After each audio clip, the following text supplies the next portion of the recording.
Thank you for joining the Detroit Buy, Hold, Invest podcast. I'm your host, David Rabior, Detroit Buy, Hold, Invest, Clyde Realty, Detroit's finest investment real estate agent. Let's get right into it. Let's start off the show with how you reach me, 313-451-0448. www.detroitbuyholdinvest.com. You can reach me on all the social medias. Let me shut the door to the shine box.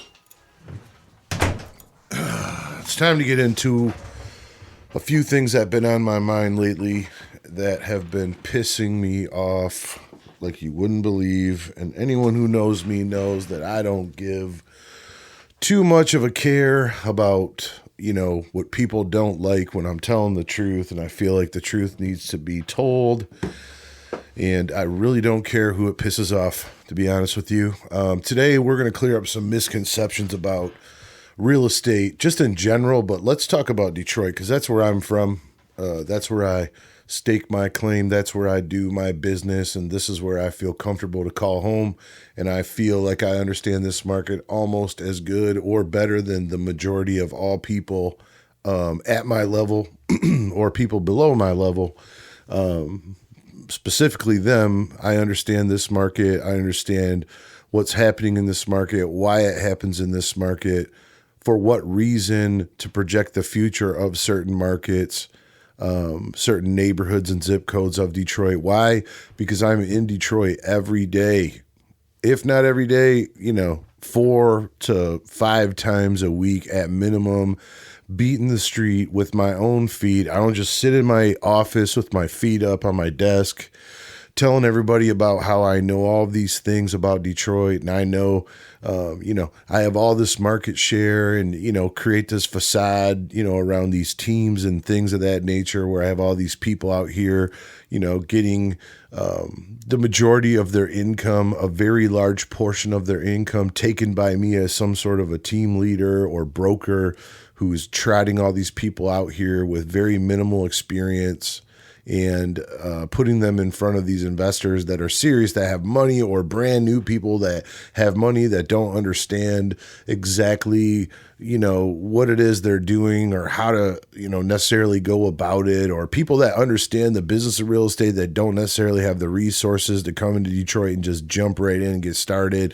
And all of you guys who listen, and I have, investors that listen to this. I have lenders that listen to this. I have, regular people that, one day aspire to be real estate investors or agents. I have agents listening to this podcast that are looking at me for some semblance of, direction as to how to, plant their roots into this market and, for the future. What are they going to do?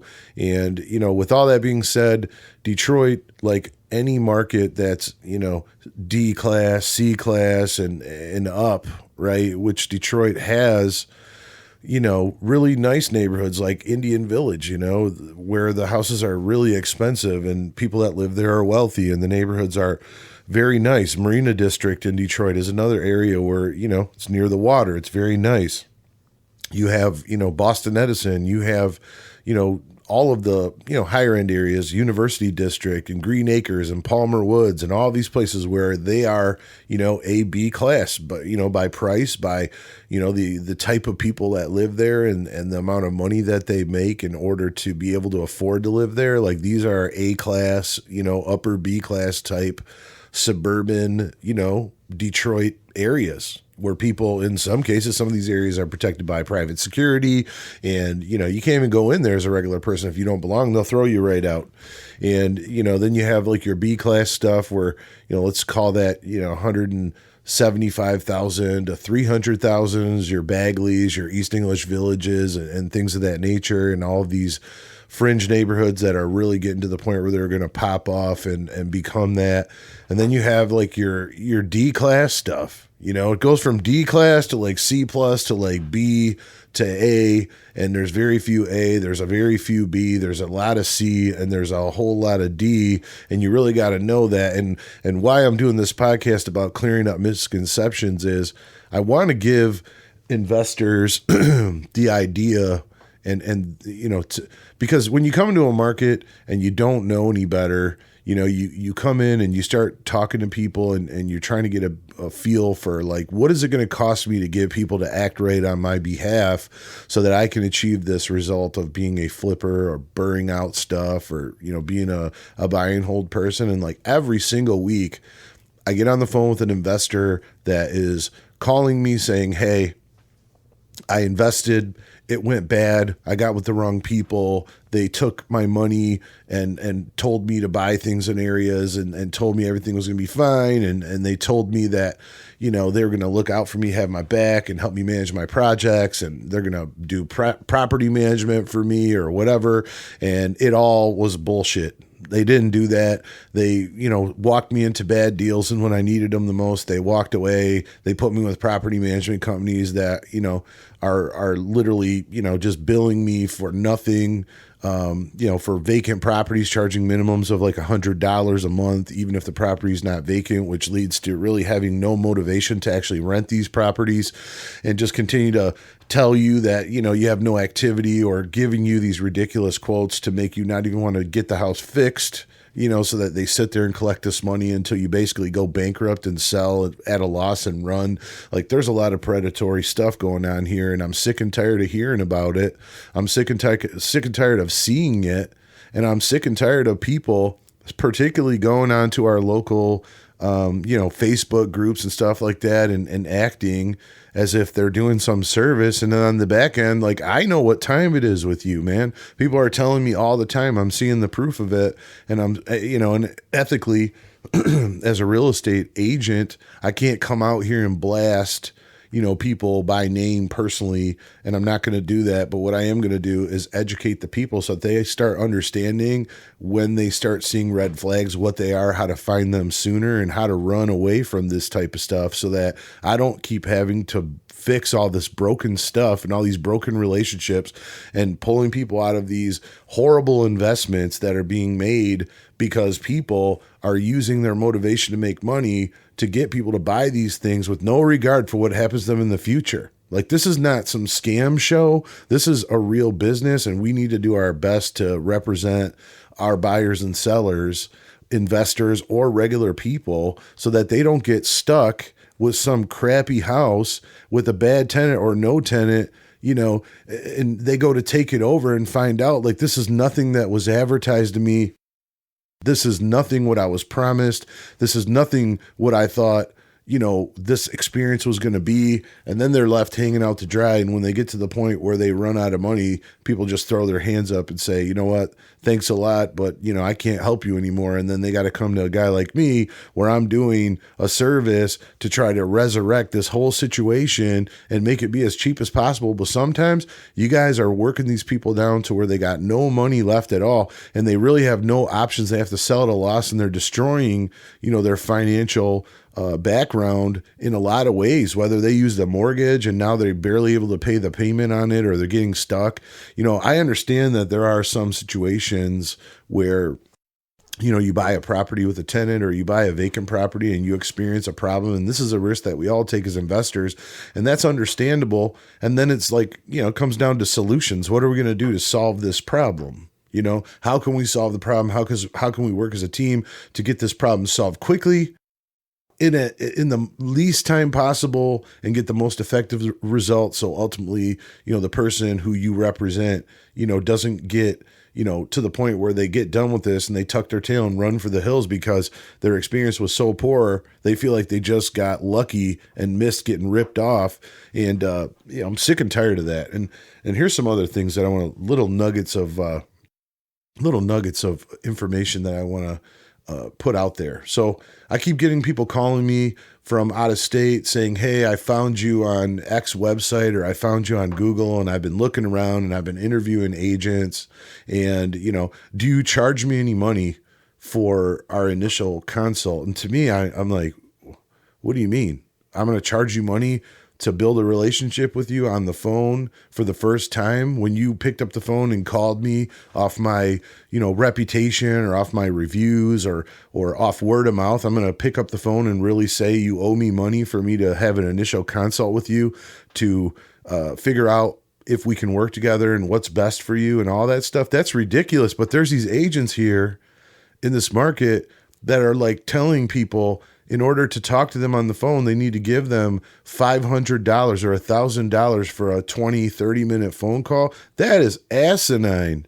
As an investor, you should never be willing to pay somebody money like this for a conversation. You don't even know if this person is really even compatible with you personality-wise. Like, someone's not even going to get on the phone with you to have a basic conversation so you can feel each other out personality-wise and to see if you have matching ideals. You like to pay someone $500 or $1,000 for a phone call before you even get that out of the way is unbelievably ridiculous to me. That one, an investor will even do this, which they do it all the time. It blows my mind.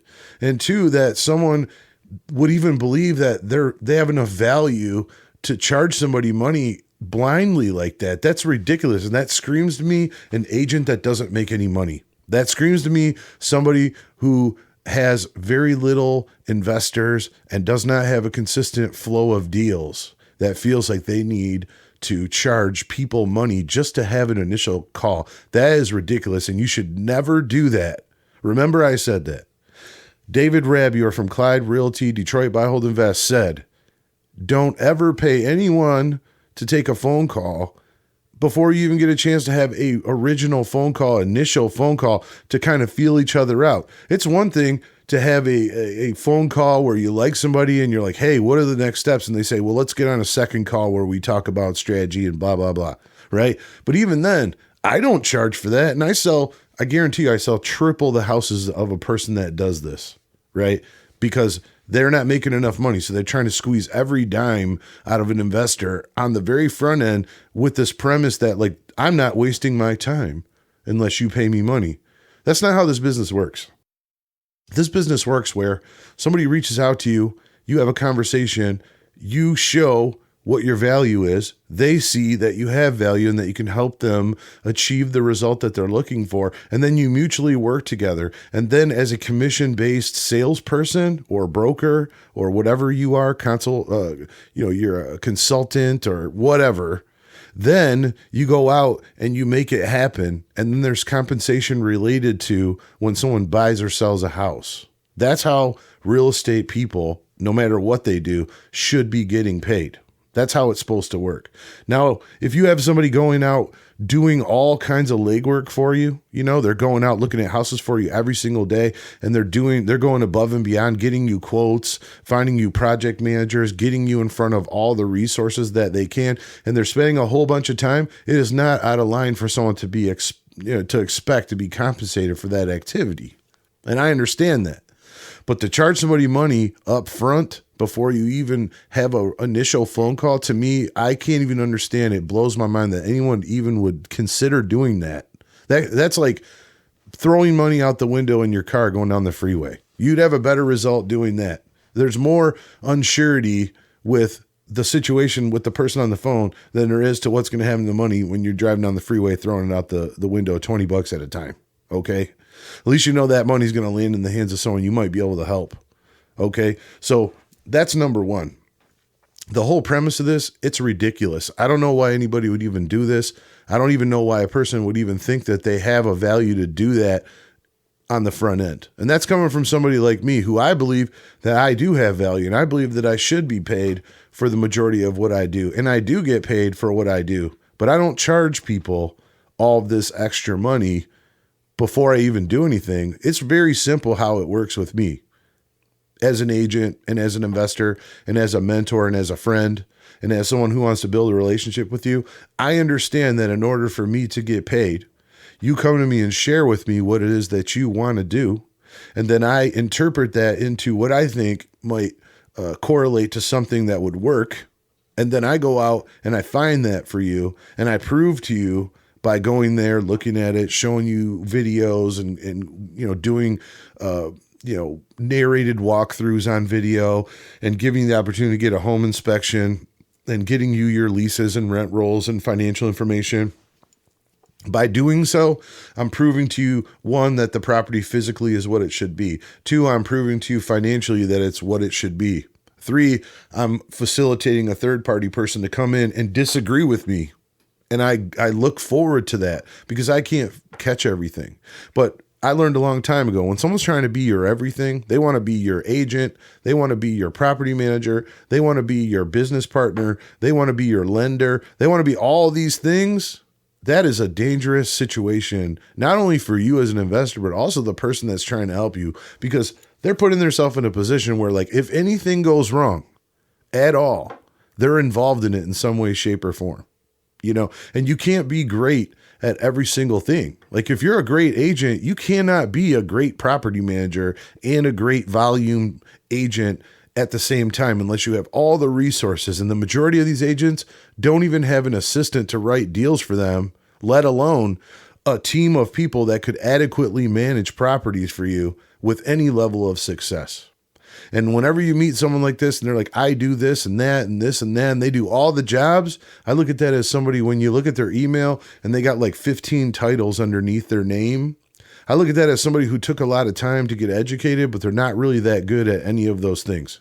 Because if they were good at any of those things, they'd focus on the things that they were really good at, and they'd be excellent and a leader in the field for one or two of those things. So that screams to me someone that has a lot of time on their hands to go get all this education, but they're not putting it to work in the street. And so now these are just, essentially acronyms, after their name, and you can put them together and make them be whatever you want. And sometimes I can make some really funny ones out of those, and that's just me. Okay.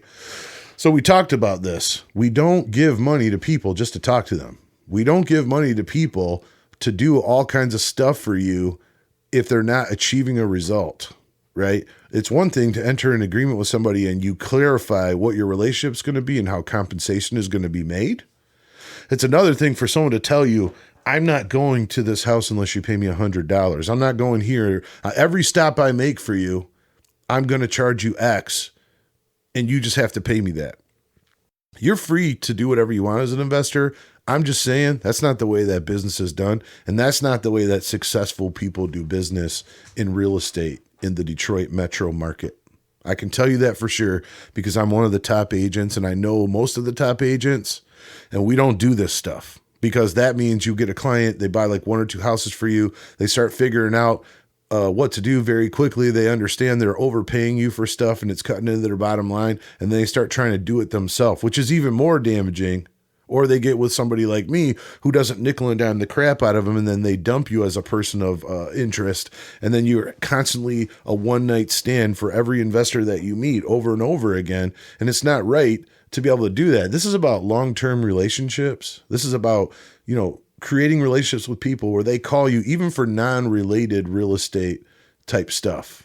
I got people calling me about life advice and, their private investments and cryptocurrency and the stock market. And we talk about, politics and government and, all kinds of different stuff because they respect me and my mentality and my education in regard to business. And I respect them as someone who is educated enough to have a casual yet serious conversation about these type of topics that, to them may be serious, but I do avoid, religion and politics conversations as much as possible because it's just, everyone's got personal beliefs and stuff, and you don't have to agree with them. You don't have to agree whether or not somebody is a Christian or an Arab or Jewish or, they're homosexual or they're straight. Like, that doesn't matter. That's their life. They can do whatever they want to do. And like people who want to debate about those type of things, most of the time there's not.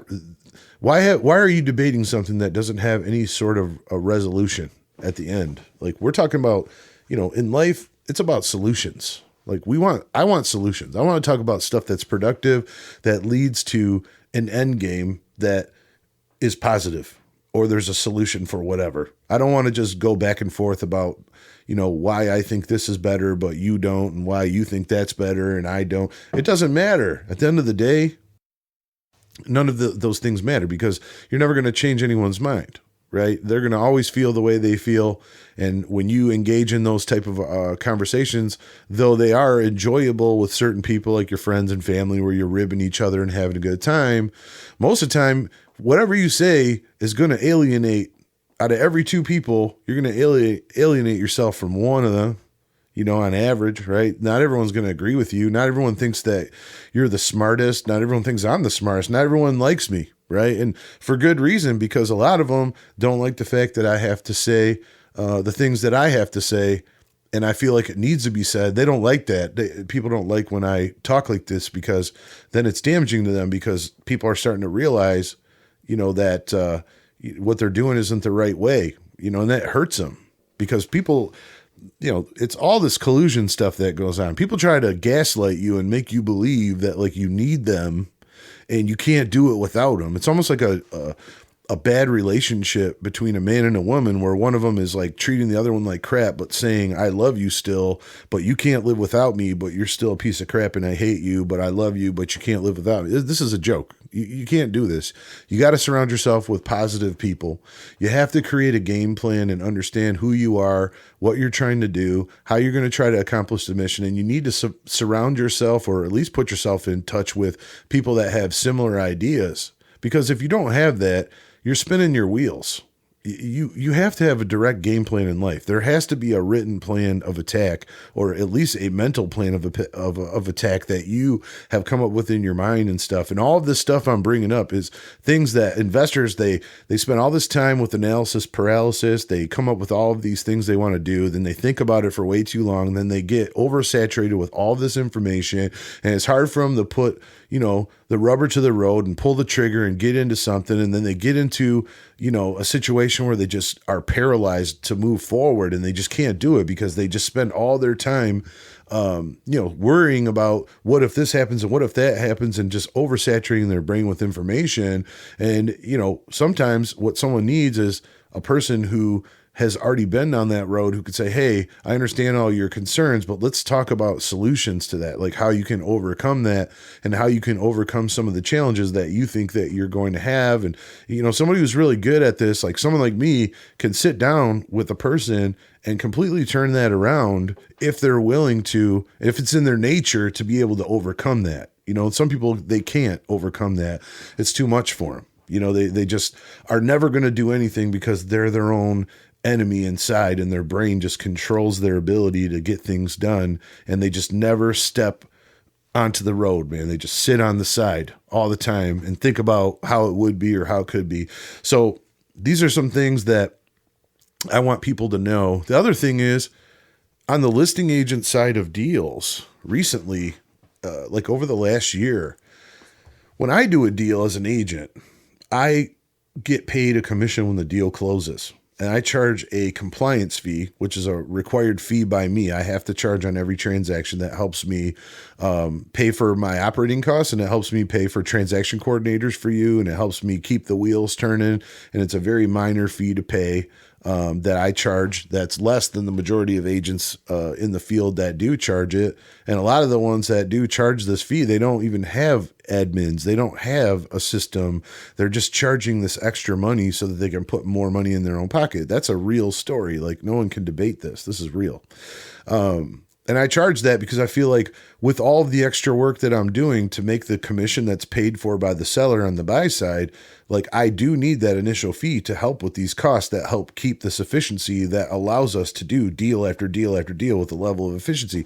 And no investor I have minds paying that amount of money. They have no problem. I disclose it from the very beginning. I explain it to them what it's for and why I need to charge it. And then I go out there and I show that I'm worth it. And then it's never an issue.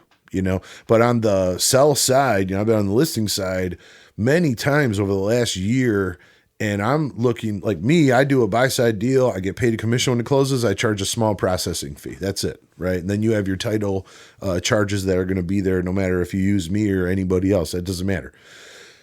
I go and list a property. It's the same thing. I put your house up for sale. I charge a 6% commission, split 3% and 3%, or we negotiate whatever, it is, depending on commercial or residential or the customer's need. And we come to a solution, but let's just say round numbers. I'm getting a 6% commission, then I'm splitting 3% and 3% with the buyer agent on the deal, and everybody's agreed to it. We high five, we sign contracts. Well, I get these buyer's agents that are bringing me these purchase contracts where not only are they getting a 3%, they're charging compliance fees of like $800. And then on top of that, they're charging, another $2,500 agency fee on top of that, which to me is ridiculous. And you're making on a deal sometimes $50,000, and you're making, $4,000 on a $50,000 deal when your commission's supposed to be $1,500. And that's if you're getting 3%. To me, I don't know why anybody would even agree to this.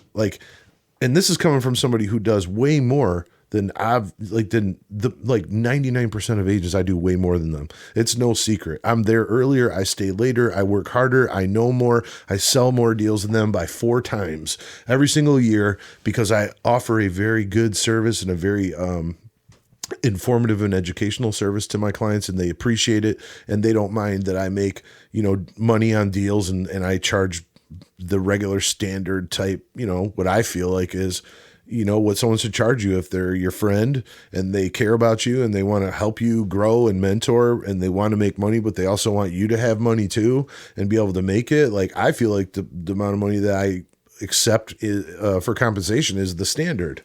Or a very fair amount. I don't understand why anybody would go into a relationship where they're paying $800 compliance fee plus $2,500 agent fee plus the agent's getting $1,500 on top of that. This is how you run yourself out of business in a very short period of time. And an investor that's savvy, that has experience, is the minute that would come out of your mouth, you're fired as an agent. I guarantee you that right now. The majority of the time when I see these fees, these are brand new investors. And in my opinion, those investors are being misled to believe that this is some sort of a standard, and it is not a standard. And I'm sick and tired of seeing it. I'm sick and tired of having to talk about it. And I'm sick and tired of seeing people come to me after they've already been turned inside out with all of these fees, no results, horrible end games. And they're coming to me asking me to fix everything. And they're telling me these stories. And I'm thinking to myself, the only person that made money on the whole deal was the agent that was supposed to be there to help them, and they didn't. Or the person the wholesaler, whoever it is, and they're making all this money. And then once the fire starts, once smoke is seen, right, before the fire even starts, they're running away. And then the investor's like, what do I do now? And they're from outside of the market, or maybe they're from the market, but they don't have the resources. And that's what they came to you for. And you screwed it up. And I'm sick and tired of seeing it. And I want to get out here today on this podcast and just be very clear, these things I'm talking about are happening. They are not normal. And I can't tell you what you should or shouldn't pay anybody. But what I can say is you need to think about, and measure, what is somebody investing as far as their time, their effort, their ability, and their educational value. What are they investing in you to earn the money? They shouldn't just earn money because they just decide that they're going to charge you that. They should be worth it. And everyone has a different way to figure out how somebody earns it or if they're worth it. And everybody has their own way. I suggest, and I'm going to leave it at this, and then we're going to wrap this up. I suggest that you come up with what you think gives someone that you would want to invest your time into as your mentor or agent or representative in some way. Come up with a list of things that you would want value-wise, and make sure that that person checks all those boxes before you start writing checks to people and giving people money that they don't deserve or haven't earned, because those dollars need to be there for you as much as it needs to be there for them. But listen, this is an investor business. We invest in property to sell it for a profit or rent it for a profit. And every dollar that you give away on the front is a dollar you don't make on the back. There's a fine line between being greedy and being educated about where your money's going and why. And I suggest that all of you guys sit down and really think about that. And all of you guys understand, just because somebody has a fancy office or a real estate group or a team, or they're an agent, with some sort of a name behind them, or there's some freaking TikTok or Instagram, influencer, some of the biggest people that are out there that are really flooding the market with their Instagram stuff and all that are the ones that are really not doing a lot of business. That is a fact, because if they were doing all that business, they wouldn't be so busy on Instagram. They wouldn't be so busy on these Facebook groups trying to, talk crap to everybody on these forums and everything. Perception is everything, and it really can fool you as an investor. Be wise, learn more, Take the time to educate yourself. Make a list of things that you think that somebody should have that has value, that makes you want to be in a relationship with them, where they earn a commission. Maybe they earn some additional fees. Maybe you don't mind letting them charge you to manage projects for you or manage properties for you. And that's all good. It's not to say that somebody can't do that, but just make sure you're not throwing money away after bad. Because at the end of the day, if it all folds up, is that person going to be there for you when times are good and when times are bad? That's the true determining factor in everything. Anyway, my name is Dave Rabior, Detroit Buy, Hold, Invest, www.detroitbuyholdinvest.com, Clyde Realty. Reach me at 313-451-0448. David Rabior, Detroit's finest real estate agent. I'm out.